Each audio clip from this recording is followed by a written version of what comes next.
আপোনালোকে বৃথাই ইমান দুখ ভোগ কৰিলে, যদি বাস্তৱিকতে সেই দুখবোৰ অনৰ্থক হৈ থাকে।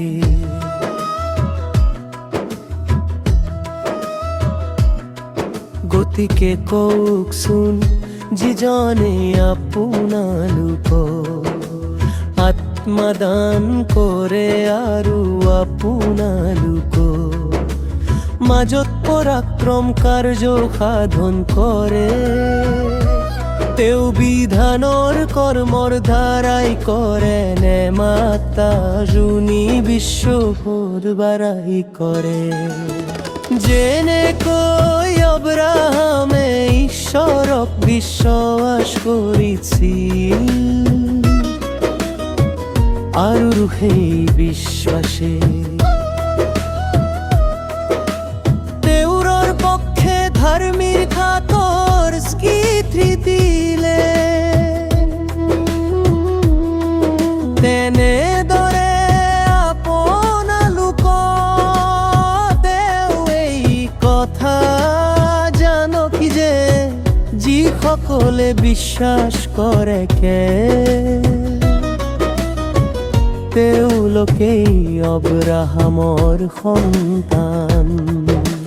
ধৰ্মশাস্ত্ৰত এই বিষয়ে পূৰ্বেই লিখা আছিল, ঈশ্বৰে অনাইহুদীসকলক বিশ্বাসৰ দ্বাৰাই ধাৰ্মিক বুলি গণিত কৰে। অব্ৰাহামৰ ওচৰত এই শুভ বাৰ্তা আগে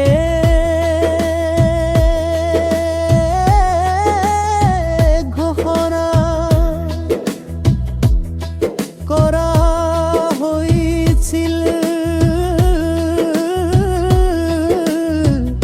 সকলো জাতিয়ে তোমাৰ মাধ্যম বাসরে ভক্ত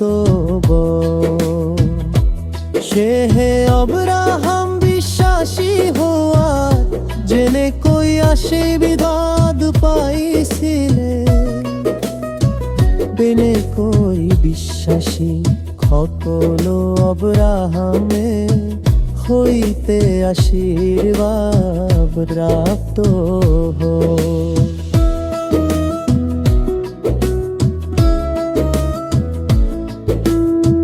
কিয়নো যিমান মানুহে বিধান শাস্ত্ৰ কৰ্মৰ ওপৰত নিৰ্ভৰ কৰে, সেই সকলোৱে শাপগ্ৰস্ত।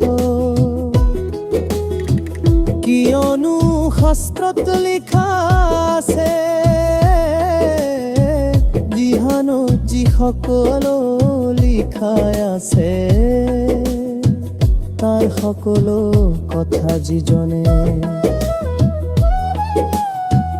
পালন নকৰে তেওঁ শাপগ্ৰস্ত।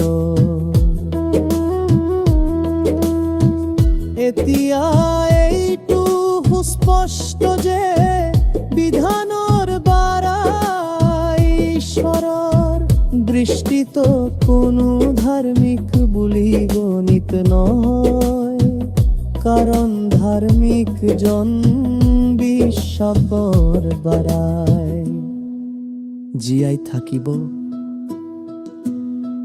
বিধানৰ লগত বিশ্বাসৰ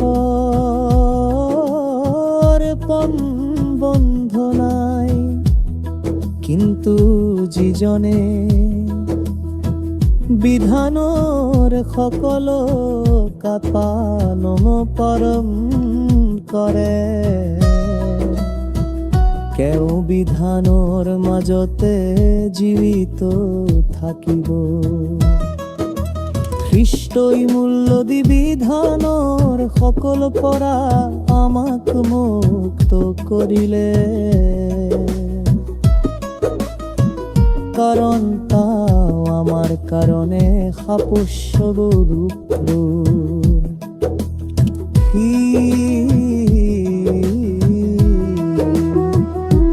পিয়ানো লিখাই আছে যিজনক কাঠতে অৰা হয়, তেওঁ শাপগ্ৰস্ত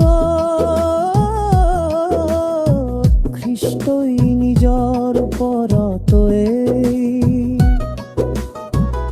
অভিশাপ লোৱাৰে উদ্দেশ্য আছিল যে, যি আশীৰ্বাদ অভাৰাহামে লাভ কৰিছিল হয়ে আশীৰ্বাদ খ্ৰীষ্ট যিচুৰ দ্বাৰাই অনা ইহুদী সকল দিবতে লাভ কৰিব পাৰে। বিশ্বাসৰ দ্বাৰাই যেন আমি প্ৰতিব্যাযক্ত আত্মা পাব পাৰোঁ।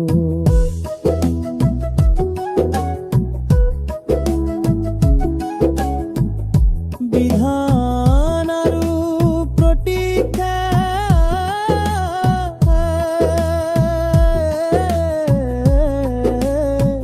ভাই সকল মই এজন আৰু হল দৰে কৈছো, মানুহৰ মাজতে বাৰ যেতিয়া এখন নিয়ম পত্ৰ থিৰ কৰা হয়, সেই নিয়ম পত্ৰ কোনেও বাতিল কৰিব নোৱাৰে আৰু তাত একো যোগ দিব নোৱাৰে। বিশ্বৰে অব্ৰাহাম আৰু তেওঁৰ বংশলৈ প্ৰতিজ্ঞাবোৰ কৰিছিল। ইয়াত বহু বচন বংশবোৰ বুলি অনেক বিষয়ে